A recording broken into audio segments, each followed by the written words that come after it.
La Fédération d'industrie de Nouvelle-Calédonie étudie aujourd'hui cet avis de l'autorité de la concurrence, donc remettra une position officielle sur cet avis.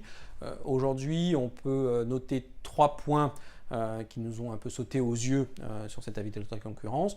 Le premier, c'est que l'autorité de la concurrence ne rejette pas le dispositif de protection de marché. Elle dit que ça a permis de développer, ça a permis un développement économique en Nouvelle-Calédonie, donc c'est une très bonne nouvelle, que l'autorité de la concurrence arrive quand même à sortir du prisme du tout concurrence et donc arrive à admettre que pour développer économiquement un territoire, notamment un territoire comme la Nouvelle-Calédonie, il faut des dispositifs atypiques, particuliers, mais qui sont efficaces. Le deuxième point sur lequel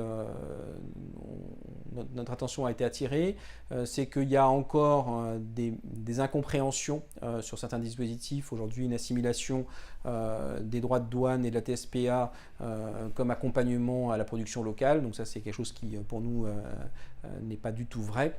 Et donc, il y a besoin d'explications complémentaires sur plusieurs points de ce type-là.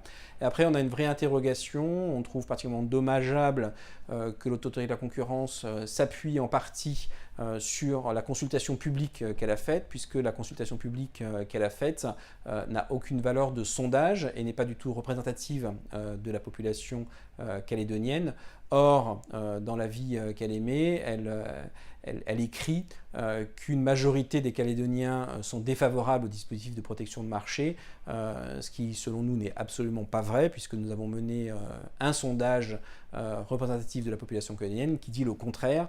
Et donc, on pense que l'autorité de la concurrence aurait dû soit ne pas s'appuyer sur cette consultation publique, soit corriger l'échantillon pour qu'il soit représentatif de la population calédonienne.